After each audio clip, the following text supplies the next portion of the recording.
राधे राधे बंधुओं, बहुत स्वागत है आपका ज्योतिष धर्म चैनल पर। बंधुओं, इस वीडियो में हम आपको बताएंगे नवरात्र के 9 दिनों में आप विशेष रूप से क्या माँ को अर्पित करें, क्या उनका भोग लगाएं, जिससे वो माँ की कृपा के साथ आपकी मनोकामनाएं पूर्ण हों।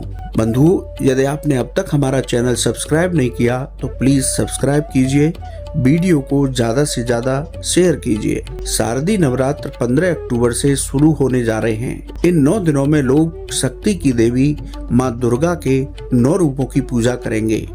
इन 9 दिनों में लोग पूजा के दौरान कई तरह के भोग माँ को चढ़ाते हैं। हिंदू धर्म में नवरात्रि का काफी महत्व है। 9 दिन तक चलने वाले इस त्योहार में लोग हर रोज माँ दुर्गा के 9 रूप शैलपुत्री, ब्रह्मचारिणी, चंद्रघंटा, कूष्मांडा, स्कंद माता, कात्यायनी, कालरात्रि, महागौरी और माता सिद्धिदात्री की पूजा करते हैं। शारदीय नवरात्र के लिए कहा जाता है कि 9 दिनों के लिए माँ दुर्गा धरती पर आती हैं। धरती को माँ का मायका भी बताया जाता है। इन दिनों माँ की खास देखभाल की जाती है। उन्हें अच्छे भोग, वस्त्र, फल फूल और कई सारी वस्तुएं अर्पित की जाती हैं। इन 9 दिनों में माँ को चढ़ाए जाने वाले भोग का विशेष महत्व होता है। आज हम आपको बताएंगे कि इस नवरात्रि में कैसे लगाएं माँ को भोग। पहले दिन का भोग। नवरात्र का पहला दिन माँ शैलपुत्री का होता है। माँ शैलपुत्री की पूजा करने के बाद उन्हें गाय के शुद्ध देसी घी से बने पदार्थों का भोग लगाना चाहिए। इससे माँ सभी कष्टों और रोगों से मुक्ति देती हैं। दूसरे दिन का भोग। माँ ब्रह्मचारिणी की पूजा के साथ शक्कर, सफेद मिठाई, मिश्री और फलों का भोग लगाना चाहिए।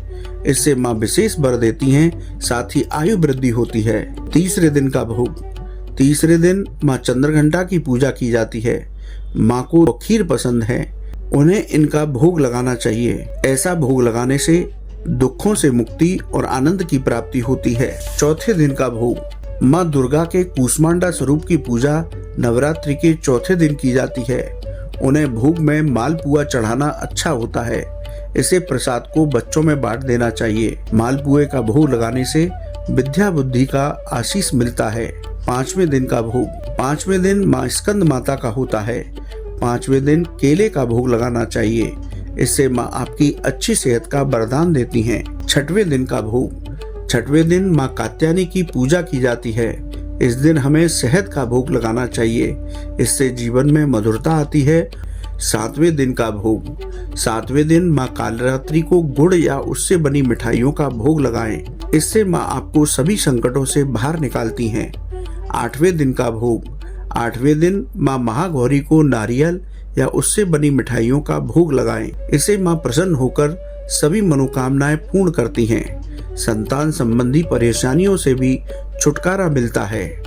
9वें दिन का भोग। नवरात्र के आखिरी दिन माँ सिद्धिदात्री को अनार और तिल का भोग लगाना चाहिए।